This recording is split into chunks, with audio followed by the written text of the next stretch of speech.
Last year's annual Global Citizen Festival raised over $2 billion to end extreme poverty and generated awareness about some of the world's most pressing issues, including hunger, climate change, gender inequity, and more. The event featured major artists and speakers from the Jonas Brothers to Metallica to Speaker Emerita Nancy Pelosi.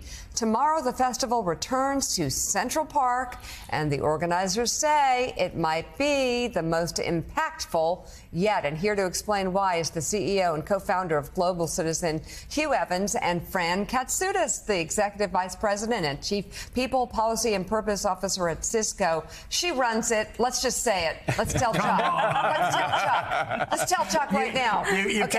Fran serves. Chuck would say it too. Fran serves on the board of directors for Global Citizen, and by the way, she was also an honoree on the Forbes and Know Your Value 50 over 50 list last year. So let's start with Hugh. Let's just talk about the history of it. We have been so excited to see over the past 11 years what you've done, and so many of these things come and go. They're fads. Yours is not. It's an incredible story how it started, but 11 years now. How much closer to your goal of ending extreme poverty are you?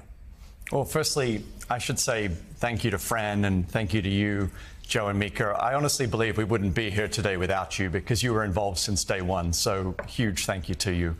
As it relates to our mission of eradicating extreme poverty within our lifetime, the world is much closer than when I was born. 1983, 52% of the planet lived in extreme poverty. Pre-pandemic, the world was down to less than 8% of the world's population. I want you to repeat that stat again, because we were just talking, we had Senator Kerry in here, Secretary Kerry in here, and we were talking about climate change. And sometimes, I mean, listen, there's a lot, hottest August ever, hottest summer ever, a lot to be concerned about. But we also have to remind Americans, we've come a long way on climate change in this country. You have a long way to go, true. But also, extreme poverty, I don't think people understand. It is within our reach. It is absolutely within your reach to be able to say one day, we have ended extreme poverty. It is absolutely possible. Those living on less than US $1.90 per day has declined from 52% of the planet in 1983 down to less than 8% of the planet in 2019. And where's that 8%? That's principally in sub-Saharan Africa and pockets of Latin America. So if you look at Venezuela, where the conflict continues, or South Sudan, one of the, obviously, the youngest nations on the planet, this is where extreme poverty persists, and this is where we need to tackle it. And the way to tackle it is obviously to empower girls and women, to make sure that we also, as you said, address the issue of the climate crisis. But also right now, we need to focus on food insecurity because of the conflict in Ukraine and Russia. Grain and fertilizers aren't reaching the smallhold farmers that need it.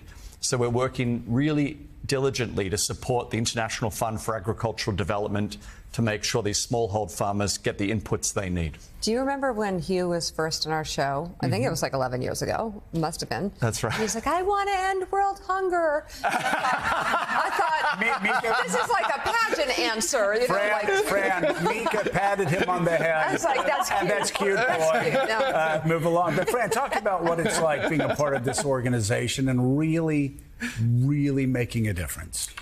Yeah, you know, I think something that's really unique is that both of our organizations are committed to the communities. We're committed to equity. We're committed to doing everything that we can with our people and power. I think the private and public partnerships that we have built over the last, I would say, 5 years have truly driven tremendous action. And I think when you partner with an organization, what you want to know is that you're having impact. There's a difference. You can quantify it. Our people at Cisco are so active in the communities. About 85% of our people give back on an annual basis. And for our employees, partnering with Global Citizen allows them to really get involved in climate and poverty, equity, hunger, and feel like they're having tremendous impact in the world. So we talked about in Abu Dhabi, like creating a culture of purpose within your company. And what's the key to that? So I think the key is that people around the world work incredibly hard, but they want to know that the place that they're working for is also going to leave the world in a better place. And so the coolest thing for us is we have the opportunity to take the technology that Cisco builds and intersect it with purpose. And so what that means for us is we can impact the digital divide. We can ensure that people around the world have access, which allows them to get to education and to healthcare, to start new businesses, to come out of poverty. And I think when your business and purpose come together, it truly can unlock your company. So Hugh, okay. I want to tell people, let you tell people again your story really quickly, because I think this is important. I remember a couple of years ago when you told your story, I heard it the first time, even after knowing you for 5, 6, 7 years. I was like, I just thought this was like some rich kid whose parents patted him on the head and said, go out, sonny boy. And he's like, I'm going to change the world. And the reason I want you to tell your story is because you've made such a massive impact with this organization, with people like Fran, Cisco, others that have been involved. But, you know, one of my favorite speeches is Bobby Kennedy's 1966 speech in South Africa. It was a Ripple of Hope speech. And he said, you know, it's so easy to become overwhelmed by the ills of this world, feeling like we can't make a difference. But he says every time somebody strikes out against injustice, speaks up for what they believe in, lessens the pain of others, he sends forth a tiny ripple of hope. And he talks about those ripples coming together from a million different places and creating a tidal wave that can actually knock down the mightiest walls of oppression. You have a Ripple of Hope story. And I'm not saying this for you. I'm saying this for people who are listening, who are saying, I can't do anything. Tell your story. Well, for me, Joe, it started when I was 12 years old. I was in my first year of high school in Melbourne, Australia, and I just started raising money for communities in the developing world to try to tackle poverty. Why? Honestly, I was just an eager 12-year-old. Like, I put up my hand when this lady came from a charity and she said, who wants to raise money? And I was like one of those eager kids, and I was like, okay, I'll do my best. And so I started door knocking on every door across the community. I asked every local church, every local school, everyone to get behind me. And I ended up raising the most amount of money of any kid in Australia. And so they sent me to the Philippines, this charity, to see their work firsthand. And there was one night that changed my life forever. And how old were you? 14. Okay. And I was taken onto a slum in the center of Manila called Smoky Mountain. It's a community built on top of a rubbish dump where the whole community revolves around scavenging, and the kids run after garbage trucks every single night to try to get scrap metal, piece of food and things that they can recycle. And I was placed that night in the care of a kid my own age. His name is Sonny Boy. We were both 14 at the time, but where I'd come just from regular Melbourne, Australia, he had tattoos on his forearm at the age of 14 because he was about to become his gang leader.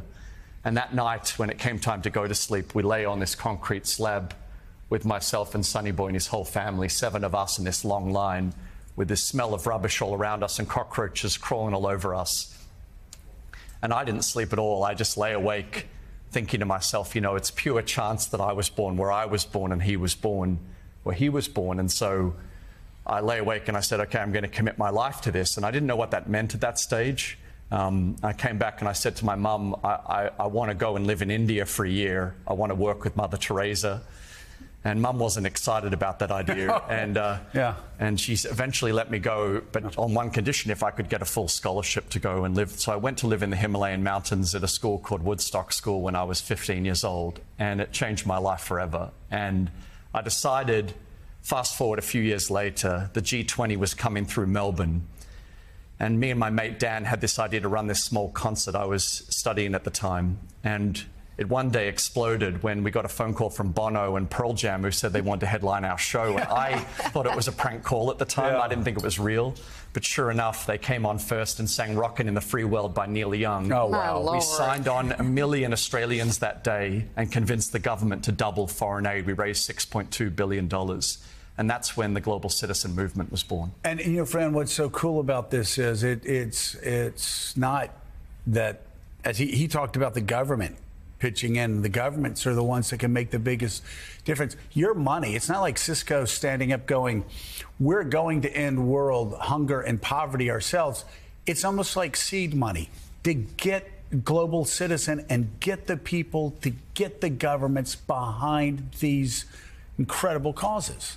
Yeah, you know what's so interesting is there's so much we can do. And whenever I listen to Hugh's story, which is so beautiful, I think it shows the power of the individual and that one person can start a movement and can bring people around him, which I think is beautiful.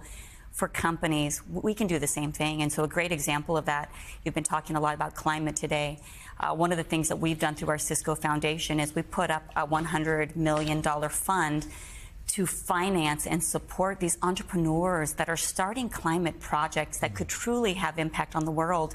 And so as companies, finding people like Hugh that are doing amazing things and doing everything that we can to scale them, I think is not only a responsibility we have, I think it becomes a business opportunity too. For sure. Hugh Evans and Fran Katsoudas, thank you both very much. And you can learn much more about this year's festival at globalcitizen.com. It's here. Congratulations. Thank you. Globalcitizen.org. Globalcitizen.org. And big acts going to be coming through here. Yes, that's right. We have this weekend the Red Hot Chili Peppers. We have not bad. Ms. Lauryn Hill celebrating the 25th anniversary of Miss Education. Wow. John Cook of BTS and Anita all joining us on the Great Lawn of Central Park. Globalcitizen.org. The 23rd. I love it. All right. Thank you, guys.